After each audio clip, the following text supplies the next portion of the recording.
Hi everyone. So I wanted to give you a quick presentation on replacing fluid and sodium. We are starting to head outside more with our training. We're gearing up for racing. Time to start dialing in our fluid and nutrition. Nutrition is going to be a different talk, but for now, this is purely going to be talking about replacing fluid and sodium. So for starters, to talk about sodium concentrations, intravascularly, so in the body, in our blood vessels, the sodium concentration is 135 to 145 milliequivalents per liter. In our sweat, the sodium concentration is only 20 to 80 milliequivalents per liter. So sweat is about 30 to 50% as concentrated as intravascular fluid, so less concentrated. And just for reference, for sodium, 1 milliequivalent, which is how it's measured in when we're talking about it in the blood and in the sweat, 1 milliequivalent is equal to 12.15 milligrams. The fluid for our sweat comes from interstitial spaces and the intravascular volume. Between those two things, we have about 13 to 16 liters of fluid available. As it goes from our interstitial space out through our skin in the form of sweat, it's being pulled then out from the intravascular space into interstitial space and then out through the skin, and it keeps kind of going through that process. On average, an athlete may lose 1 to 1.5 liters of fluid per hour, as high as 2.5 liters for a well-adapted athlete in the heat. But they're only losing around 250 to 1,000 milligrams of sodium per liter on average. What that basically is saying is that as you sweat, you are losing a higher proportion of fluid than you do sodium. So compared to how fluid and sodium are in the body versus our sweat, we are naturally becoming hypernatremic as we sweat during activity. What that means is in our body, sodium concentration is getting even higher because we're losing more fluid at a higher rate compared to our sodium loss. It is that mechanism that triggers thirst. As we become more fit or become more heat adapted, our plasma levels increase. That is an adaptive mechanism that allows us to sweat quicker and to sweat more and to allow us to be better at cooling ourselves. So as we become adapted or more fit, or maybe throughout the summer, as you are racing and training, this is just a natural process that happens. Your sweat is going to become more dilute, meaning you're losing even more fluid compared to the sodium loss.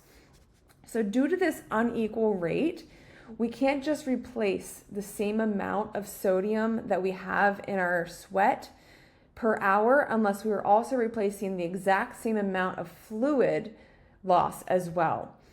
So a lot of people do a sweat test, for example, and it might say at that point in time, you lose 1 liter of sweat and you lose 800 milligrams of sodium. So a lot of people automatically think, okay, I need to replace 800 milligrams of sodium per hour.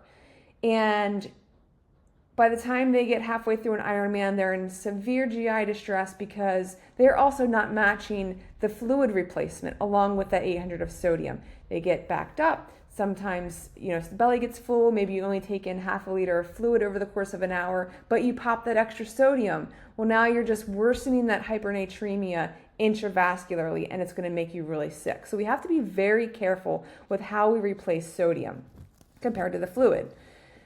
When we over replace that sodium and we're not matching it with that total fluid loss, fluid gets drawn into the gut.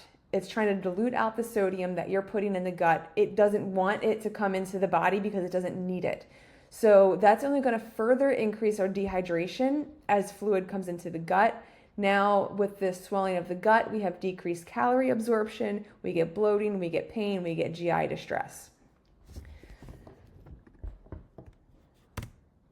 So are sweat tests useful? No. It's basically a gimmick, it's a scam. Sodium loss is largely dependent on recent sodium consumption. And that's all this chart is showing, basically, that as somebody's sodium intake increases per day, so does the sodium concentration of their sweat. So essentially, if you've had a really salty meal the day before and you go and take a sweat test, it's going to show that you're a heavy salt loser, compared to a day where you didn't consume any sweat and then you go and test. So it's really just a glimpse of what is happening in your system for that day. It's just an expensive test to tell you how much sodium you've recently consumed. So to even come close to matching a best guess, you'd need to exactly mimic your pre-race diet for the couple days leading in, and then during the test, match the exact race conditions and the intensity you'd be racing at for that test. So truthfully, it is not worth the money. They often have them set up at Ironman venues, pre-race expos, that kind of thing, for people to come in and figure out their fluid and sodium loss. Don't waste your time. The big takeaway here is that you don't want to try to match your sodium loss. Just take in a little bit of sodium. Be mindful. You don't want to not take in sodium, but also think of it as not the amount of sodium you want to take in per hour, but per liter. So always mix your bottles in mind with how much sodium concentration you have per liter of fluid. That way, if you only drink 500 mLs for the hour, you're not actually taking in too much sodium because it's still at the same concentration. So the way I mix my bottles, I always only have 400 milligrams of sodium per liter. Then I end up getting a little bit of extra sodium in the gels, but I make sure that the gels don't have too much sodium.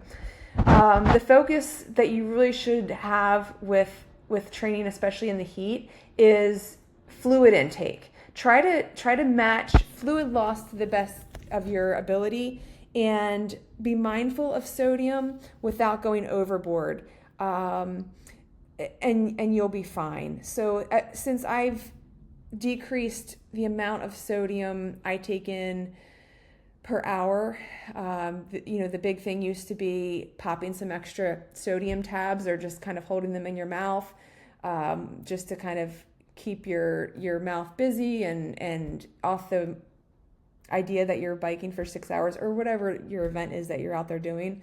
But get rid of all that stuff. Focus on your fluid intake. Don't take in any extra sodium, no extra sodium pills or base salts or anything like that outside of taking in the sodium that is already in your fluid that you've decided is the right concentration for you, or the extra that you might get in the gels.